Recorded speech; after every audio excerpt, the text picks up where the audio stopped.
Palworld is without a doubt the craziest launch success I've ever seen, with over 4 million copies sold in just around 4 days, and a 24-hour peak playership of almost 1.3 million players. But is this just a flash in the pan like Valheim and other early access games? Or the next evolution in the survival genre, the way Baldur's Gate 3 changed the RPG landscape for players and developers alike? Palworld is in early access, which means that the game isn't even in its final form and still suffers from many technical issues ranging from AI pathing glitches to the complete loss of your save file, all issues that will probably be fixed in time. It should come as no surprise that Palworld is going to change as time goes on, and like Valheim, we may play for a bit until we reach the end of the content road, and then put it down while the devs continue to fix issues and add content to the game to bring it to its full, final release. However, after dumping 33.5 hours into it, as of this moment, exactly 62.5 hours after its release, I can say that so far, Palworld is going to make it very hard for me to play other games in the coming months, because I want to keep playing this game for an unhealthy amount of time. This is because somehow the devs have magically applied a myriad of different systems and concepts into the game, like monster hunting, FPS combat, base building, tower defense, exploration, automatic and manual crafting and gathering systems, and boss hunting into a world that kind of feels like Elden Ring. You can go anywhere you want on the map with no restrictions, but you'll either burn to a crisp or freeze to death depending on your location, so you probably want to make sure that you have your appropriate gear to protect you from those elements. Going back to the Elden Ring comparison, I mean, there's a massive threatening monster in a lovely clearing, or a church ruin covered in red flowers. I mean, come on. The resemblances are kind of funny. All of these systems work well with each other and are fun to engage with on a level that we aren't exactly used to seeing from early access games.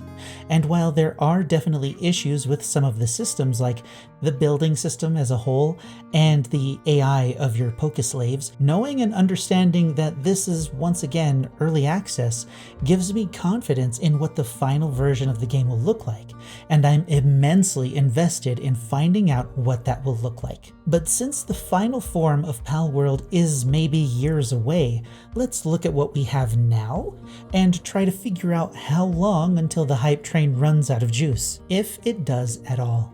My first thought on this is the pacing of the leveling system in the game. As in many other games, performing activities gives you experience points that you use to level up, and you gain access to more and more equipment to help you succeed throughout your journey in Palworld. But the pacing I've experienced on the normal mode feels really fluid.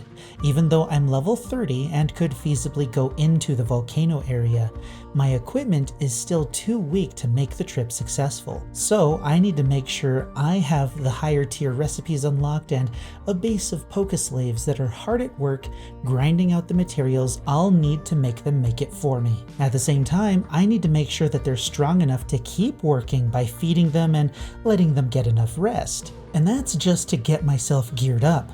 The way Palworld integrates crafting into every aspect of the game is extremely rewarding. Right now, I have a handgun with a limited amount of ammo, so I'm working hard to farm sulfur from the mountains in order to make all of the ammo I'll need to take on the tougher challenges in Palworld, which once again ties into the base location and the importance of which pals you have working at the base. Even having enough spheres to capture pals in the first place requires your base to be set up properly in order to not have to worry about missing a throw or two. And I haven't even started trying to build an actual base with walls yet. Right now, my mining setup is on top of a mountain, and when raiders spawn, they get stuck at the bottom of the mountain, so I don't even have to worry about it. Once I move to the mountain to mine or set up a farming/breeding zone when I find a good source of honey for cake, I'm most likely going to have to worry about those raiders. And once again, I'm only 33 hours in when the game has been released for like 64 hours.